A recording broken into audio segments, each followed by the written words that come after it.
And welcome back to more Super Mario Sunshine.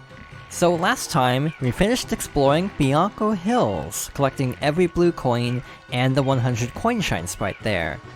So this time, we're heading over to Ricco Harbor, and I think we will start out this time with the 100 coins.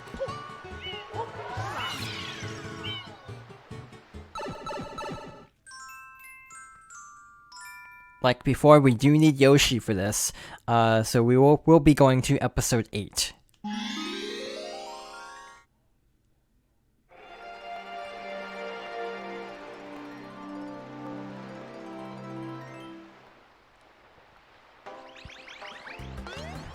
Alright, so first things first, we want to break these crates, because a lot of them have coins. I don't think all of them do, but most should. Maybe not. Yeah, only some of them did. Over here we have an M on this wall. So that's our first blue coin of Ricco Harbor. Over here, we have a bunch of coins on this ship. By the way, most episodes in Ricco Harbor should suffice. I think episode 3 is actually a tad easier, from what I recall, because there are more coins around. It should still be possible, it might just be a little bit tricky and luck dependent because of the bloopers and how coin drops work regarding them. So when you stop on a blooper, the coin will either drop straight down or bounce to the side. And if it goes off the side of a scaffolding, you will probably not be able to reach it in time. So we will probably be trying to collect as many coins without having to worry about the bloopers, just to avoid that headache. So there are quite a few M's around. There's also a turbo nozzle there and one in the ship, which is kind of weird that they're really close by. Now we'll be needing it later for a blue coin, but I'll worry about that in a bit. Over here we have an X on the wall. That is basically what needs the turbo nozzle and nothing else really. There should be a blue coin in here, and also one thing you can do is actually spray this wall for a blue coin. I'm pretty sure you can also spray the wall for regular coins as well. My advice would be to try to just spray all over the wall and see if you can get any coins from it like that. Obviously not the most efficient way, but still, in a level like this where the coin total is fairly strict, it is still good to keep in mind. Something else worth pointing out is that there are a lot of coins in the tunnels, so make sure to go through the tunnels, collecting as many coins as you can. I'm pretty sure even jumping like that will give you coins. So yeah, we're already up to 29 coins, so not bad. Also, over here, if we go this way, there's actually a blocked entrance in some episodes. You still want to jump through there though, even if it's blockaded, because you will still get the coins, so it is still worth it to go for that. Maybe it's this side, but I know in one of the episodes there's basically a set of crates blocking it that you're supposed to ground pound to basically like create a shortcut, but you still get the coins, so I just prefer to approach it from that angle. Over here we have another blue coin over this fountain. I have kind of lost track because I've kind of gone out of order from the guide I have. So yeah, this is definitely one of those things where you should probably use a guide. It's not entirely necessary. You can just keep track of them and search high and low for them all, but I honestly don't really like approaching the game that way. I feel like if you're going to go for the blue coins, you basically want to have a guide to make it as painless as possible. This is a weird rocket nozzle because after breaking open the crate, or the item box, it bounces all the way over here for some reason. I'm not sure why it's like the only one to do that. But there are also several blue coins and regular coins along the water, so that's our next stop. I think there's also one that only appears over the water in episode 2, so we'll be getting that once we go after the hidden Shine Sprite associated with that episode. Alright, so that was really bad timing. There we go. So we have 7 so far. There's definitely a few I'm forgetting about, which is going to be a problem if I can't remember where they are in time. Yeah, I definitely feel like I'm missing a few. I think there's also one over on the ship, and I can't remember if that's one that's only in a specific episode. I want to say it isn't, and there's one somewhere else on the ship that's exclusive to episode 1, but we'll check anyway. Yeah, this one should still be here. But yeah, this is kind of one of those things that's like really cool, but even like a radar would have been a really cool way to implement this, where basically you have like a detector maybe, or some kind of like character, like an NPC, like Super Mario Odyssey did this well, where you have like the parrot Takatu and a toad who basically help to give you hints at where things were located.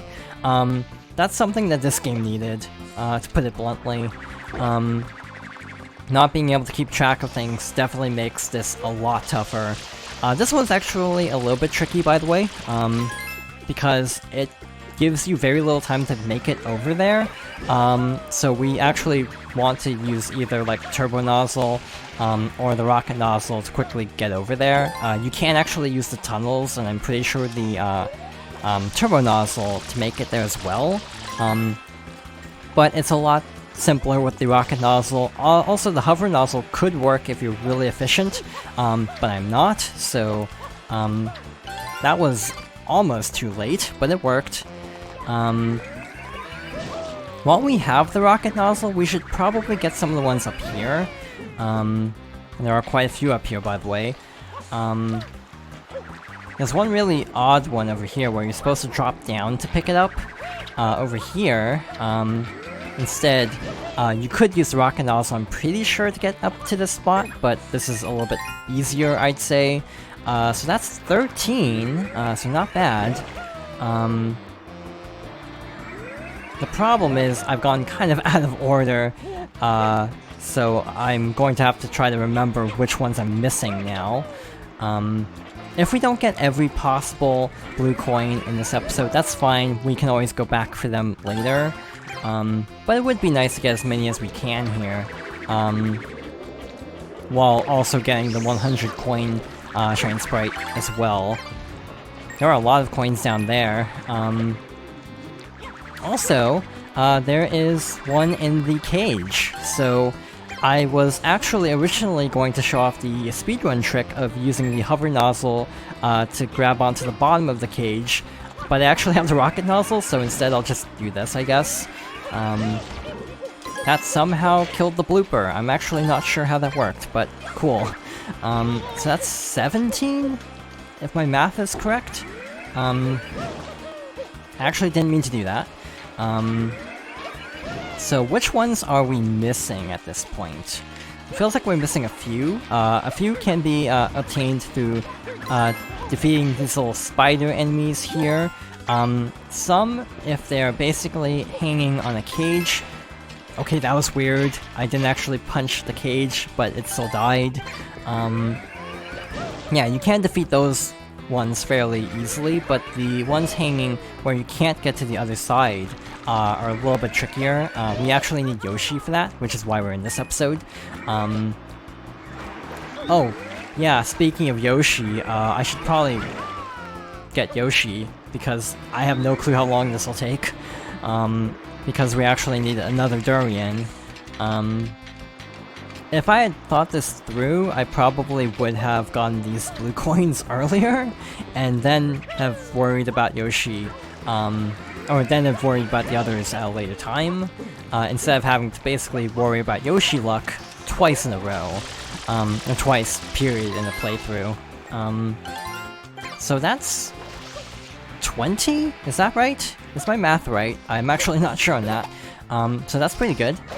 There's also a blue coin in one of these fish. Somewhere. Don't know which fish it is, clearly.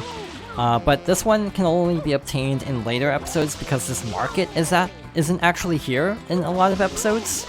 So I want to say it's like episode 6 or 7 onwards. At least I thought there was one in here. There it is. Weirdly enough, a lot of the ones, or a lot of the blue coins over where the caged Shine Sprite is, not that one, the Yoshi Shine Sprite. I was like, the Shine Sprite in the cage, but then I realized there are 2 like that in this level that fit this description. But yeah, the Yoshi one, a lot of those don't actually need Yoshi. We can make it up there with just Mario. Oh, there's an M on that wall. I am going to make a detour to get that before I forget about it. I almost fell. That was really close, actually. Considering I'm actually not really looking at the guide I have, I think this is going really well. There aren't too many that I'm actively forgetting, to my knowledge at least. But once we get to the other Shine Sprites, like the hidden ones, I'll probably double check the guide to make sure I'm not missing too many critical ones. But yeah, overall I feel like this playthrough has actually gone relatively smoothly. It's obviously not perfect because of like a few deaths in various levels, but overall I feel like this has actually been going relatively well. This is definitely a case where practice helps. Trying to play this game blind is not exactly easy, so I definitely would not recommend trying to play this game without a guide. It is kind of interesting how people approach games like this. Some people basically... oh, that's bad. Some people basically refuse to use guides. I've never been like that. I've never really minded spoilers, in all fairness. So I feel like I don't mind looking things up in games. I think of like, The Legend of Zelda: A Link Between Worlds is a great example where I've never actually done a blind playthrough because I've always used a guide. And that's actually kind of just how I approach Zelda games in general. I almost always use guides, even if it is my first time playing a game, just because I prefer having the ability to quickly make my way through the game instead of struggling and getting frustrated to the point where it drags down my overall view of a game. Alright, so those are the 2 that absolutely require Yoshi, but technically we can use Yoshi to get 2 more. One is on the cliff side near where the coconut tree is, and the other is on one of the platforms nearby to the cage. So hey, we have this Yoshi, we might as well catch a ride and go over there in style. Alright, so we have 74, that should mean we have 24. Okay, my math is, I think, good? I don't think I'm forgetting any. This is definitely one of those cases where I feel like at this point, in this particular level, I generally know what I'm doing, but once we get to some of the later blue coin challenges, it's going to kind of unravel a bit. Specifically, Noki Bay is the one I'm most worried about. Also, doesn't hurt that I didn't play this game that long ago. I've basically played this game like 3 times in the last year, actually. One was for the review I did over the summer, one was when the 3D All-Stars collection launched, and the last one is obviously this playthrough. So yeah, I've played this game quite a few times in the last year, so I feel like I generally have an okay idea of where a lot of collectibles are. That actually took a while. Alright, so now we have a bit of a situation. I think we're good to go. If my math is right. There should be there should be 3 in episode 1 and 1 in episode 2, which wording it that way is not confusing in the slightest. So yeah, if my math is right, we should be good to go. Meaning, now we actually have to find coins, because we have all of the blue coins, but we still need regular coins for that Shine Sprite. Luckily, there are quite a few over here. I would have gotten these sooner, but using the hover nozzle is way easier than the rocket nozzle for these. That's 7, right? Oops. Okay. Yeah, this is definitely a little bit tricky. Also, one thing I was thinking about is which levels actually have all 3 nozzles, and not all of them do. I'm pretty sure, Serena Beach actually has none of the nozzles, and, I think Pianta Village only has 1, which we have not seen because I'm pretty sure it's only actually in episode 8. So we'll see that in a little bit, actually. So yeah, going this route, we actually didn't need to worry about the bloopers, which was really nice, because again, their coin drops can be a little bit random, so if we can collect them without having to fight a bunch of enemies, that is actually really helpful. And there we go, that should do it. If I can actually reach these coins.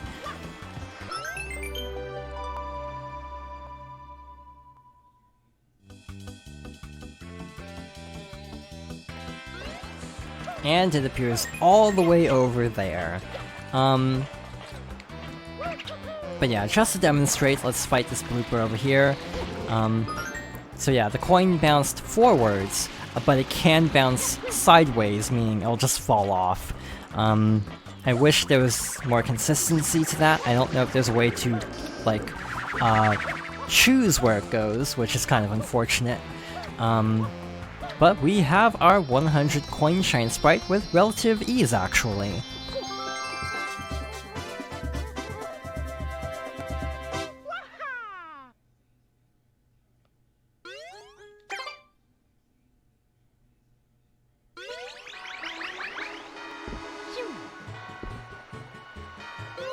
So really quickly, we are going to duck back into episode 1 to get a few more blue coins.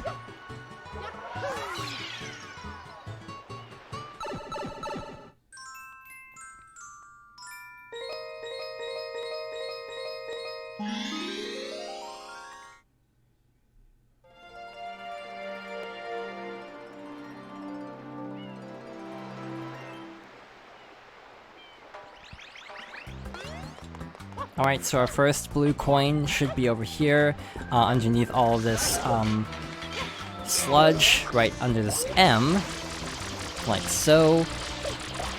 Some of these angles are a little bit tricky, like sometimes the game won't entirely register if you're actually spraying it or not, and specific angles tend to be more troublesome than others.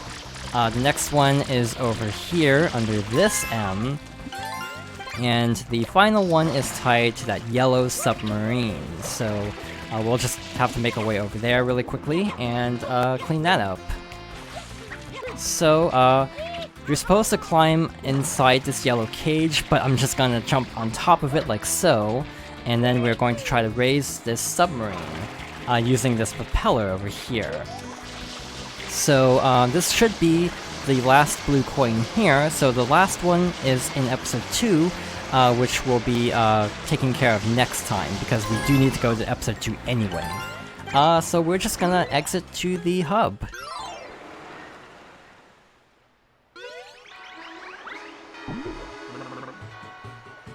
So next time we'll easily be able to finish up Ricco Harbor, so thank you for watching, and I hope you'll join me next time for more Super Mario Sunshine.